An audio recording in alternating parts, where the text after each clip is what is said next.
Hello friends, welcome to நாகூஸ் kitchen. இன்றைக்கி நம்ம பாரம்பரியமான மாவத்தல் சாம்பார் வைக்க போகிறோம். அது எப்படி செய்கிறதுன்னு இந்த வீடியோவில் பார்க்கலாம். இப்போ தான் எங்கள் சேனலை ஃபஸ்ட் டைம் பார்க்குறீங்கன்னா கீழே இருக்கிற ரெட் கலர் சப்ஸ்கிரைப் பட்டனை கிளிக் பண்ணுங்கள். கூடவே இருக்கிற பெல் ஐக்கானையும் கிளிக் பண்ணுங்கள். அப்போ தான் நாங்கள் போடுற வீடியோ எல்லாம் உங்களுக்கு நோட்டிஃபிகேஷனாக வரும்.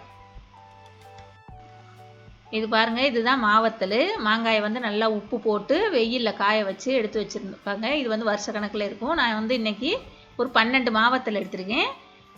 இந்த மாதிரி மாவத்தல் 12 எடுத்திருக்கேன். இது நல்லா தண்ணி ஊற்றி ஊற வச்சுக்கணும். ஒரு அரை மணி நேரம் ஊற வைக்கணும். ஏன்னா நல்லா ஊறிச்சினா தான் நம்மளுக்கு சீக்கிரமாக வேகும், இல்லைன்னா சரியாக வேகாது. அதனால் நல்லா ஊற வச்சுக்கோங்க.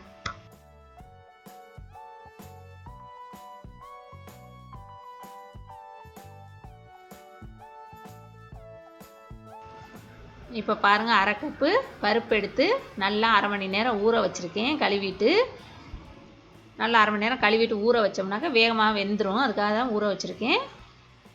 இப்போ சின்ன வெங்காயம் 12லேருந்து 15 வெங்காயம் இந்த மாதிரி ரெண்டாக நறுக்கி வச்சுருக்கேன்.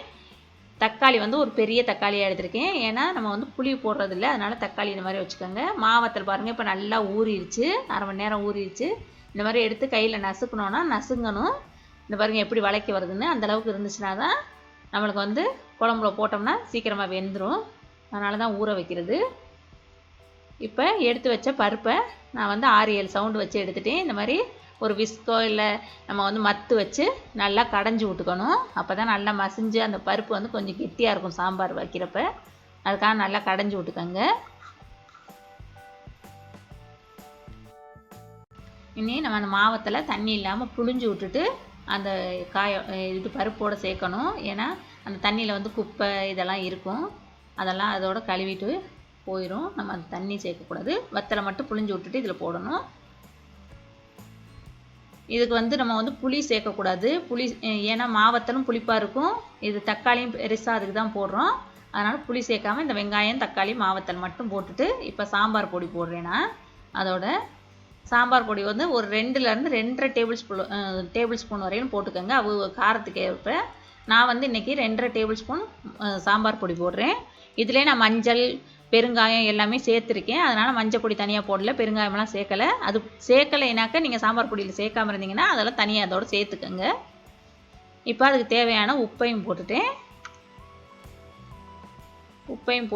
போட்டுட்டு நல்லா கிண்டி விட்டுக்கணும்.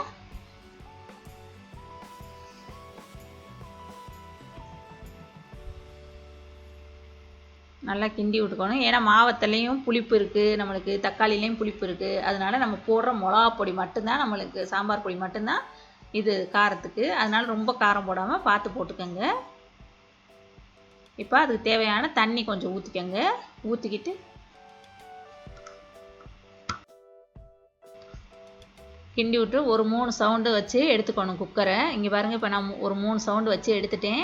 எடுத்ததுக்கப்புறம் அந்த மாவத்தெல்லாம் பாருங்கள் எந்த அளவுக்கு நல்லா வெந்து வந்திருக்குன்ட்டு. எல்லாமே நல்லா வெந்து தண்ணியும் இந்த அளவுக்கு இருக்குது. ரொம்ப தண்ணி வச்சிடக்கூடாது. ஏன்னா ரொம்ப தண்ணி வச்சோனாங்க இந்த குழம்பு ரொம்ப டேஸ்ட் நல்லா இருக்காது. கொஞ்சம் கெட்டியாக இருந்தால் தான் நல்லாயிருக்கும் டேஸ்ட்டு. இந்த மாதிரி வச்சுக்கோங்க, கொஞ்சம் கெட்டியாகவே. இப்போ இது ஒரு 5 நிமிஷம் அடுப்பில் கொதிக்கட்டும். சிம்மிலே வச்சுக்கோங்க அடுப்பை. இந்த பக்கத்து நம்ம தாளிச்சிடலாம். அதுக்குள்ளார நான் இப்போ ஒரு டேபிள் ஸ்பூன் அளவுக்கு எண்ணெய் ஊற்றிட்டுருக்கேன். ஊற்றிட்டு அந்த எண்ணெய் காஞ்சதுக்கப்புறம் 1 டீஸ்பூன் அளவு கடுகு போடுறேன். கடுகு வெடித்து வரட்டும். இப்போ அரை டீஸ்பூன் அளவு உளுந்தம்பருப்பு அதோடு சேர்க்குறேன். அதுவும் கொஞ்சம் செவந்து வரட்டும்.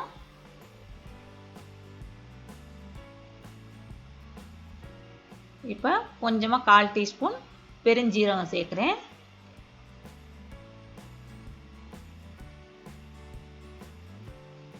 நல்லா செவந்து வரணும். உளுந்தம்பருப்பு ஜீரகம் எல்லாம் நல்லா இதுவாச்சுன்னா தான் நல்லா வாசம் வரும்.